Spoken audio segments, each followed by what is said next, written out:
Dalam kitab Yesaya bukannya dikatakan bahwa Tuhan menciptakan kejahatan. Ya. Wah, menarik nih, Tuhan menciptakan kejahatan di kitab Yesaya.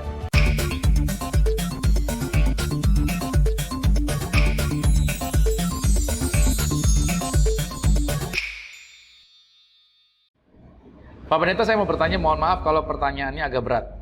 Wah, agak berat nih ya, berapa kilo nih? Dan bukan berarti saya nggak percaya Tuhan. Pak, apakah bisa kejahatan itu berasal dari Tuhan? Oh ya, ini cukup berat nih. Apakah bisa kejahatan itu berasal dari Tuhan? Atau hal-hal yang jahat terjadi dalam hidup kita dan itu asalnya dari Tuhan? Mohon maaf sebelumnya, terima kasih. Ya, ini pertanyaan yang suka menjadi kontroversi. Ini pertanyaan kontroversi. Kenapa? Karena kejahatan itu adalah hasil atau hal yang berlawanan dari kebaikan Tuhan. Ya kan? Bahwa Tuhan adalah sumber. Jadi kita harus ingat dulu, Tuhan itu sumber kebaikan. Di dalam Tuhan tidak ada kejahatan. Tetapi dengan putusnya hubungan seseorang dengan Tuhan, makanya manusia itu menyebabkan kejahatan itu datang kepada manusia. Nah, putusnya hubungan itu, itulah yang menyebabkan roh Tuhan meninggalkan manusia. Saya jumpai dalam 1 Samuel pada pasal yang ke-16 pada ayat yang ke-14, kita diberitahukan bagaimana sesuatu yang terjadi kepada Saul. Roh Tuhan telah meninggalkan Saul. Kenapa? Karena Saul telah melakukan hal yang salah, gitu kan? Dan kemudian jiwanya Saul menjadi mangseng empuk bagi roh jahat. Saul hidup dalam kecemasan. Dan Saul diperparah lagi oleh temperamennya yang jahat dan kesadarannya bahwa sebagai akibat dari dosa, dan itu menjadi, kalau saya katakan itu menjadi kebodohan daripada Saul sendiri. Dia berada dalam bahaya. Ya, dalam bahaya akan kehilangan daripada tahtanya.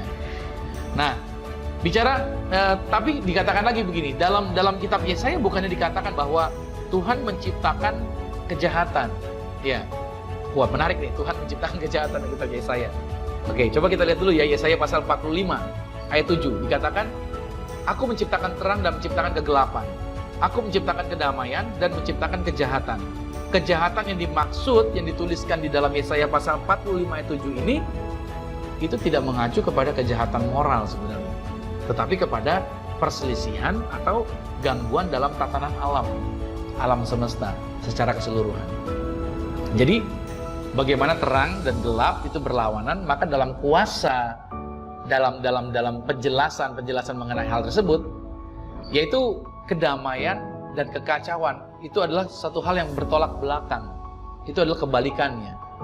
Nah, kejahatan adalah lawan dari kebaikan, dan perbedaannya harus dibuat antara kejahatan alami dan kejahatan moral. Di antara kejahatan alam adalah misalkan di antaranya itu kejahatan alam seperti perang, gempa bumi, badai, ya kan, wabah penyakit, atau apapun yang mengganggu atau mengacaukan kesempurnaan hal-hal alami. Sedangkan kalau kejahatan moral, kalau kita bicara kejahatan moral, itu bicara mengenai pikiran.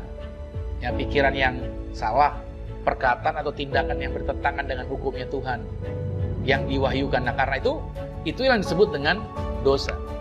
Ini adalah kekhasan daripada tulisannya Ibrani, bahwa Ibrani itu menyukai hal-hal yang kontras.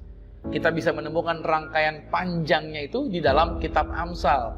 Mereka selalu memiliki sifat yang namanya paralelisme yang sama. Jadi dalam perikop dalam Yesaya pada pasal 45 ini, sang Nabi menggunakan kebalikan dari perdamaian yang dia bicarakan. Nah, makanya kita harus mengatakan bahwa perang atau gangguan fisik, jadi itu merupakan bagian daripada perbedaan.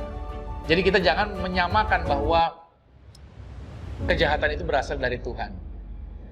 Makanya ketika ada pertanyaan seperti tadi, ini memang perlu penjelasan yang matang agar kita jangan sampai berpikir yang salah bahwa Tuhan juga yang menciptakan itu.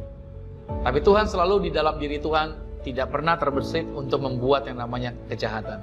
Selalu yang ada adalah kebaikan. Nah, kita ambil contoh nih pada kisah Nuh.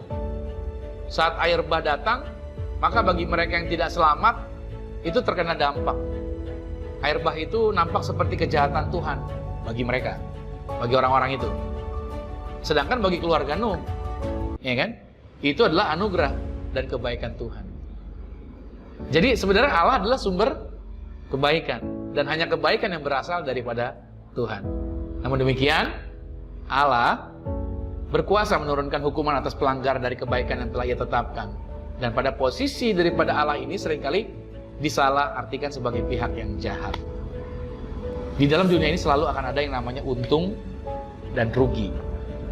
Kalau saudara ikut saham, pada waktu saham itu turun, Anda beli. Misalkan yang kita mulai ini, Anda beli. Pada waktu Anda untung ya, saham itu naik, Anda untung, Anda jual, misalkan gitu. Terus pada waktu saham itu nantinya misalkan dia mengalami penurunan, ya kan? Ini terjadi nih, Anda mengalami kerugian kalau Anda nggak jual. Oke, tapi di sisi orang lain yang ingin beli, dia untung.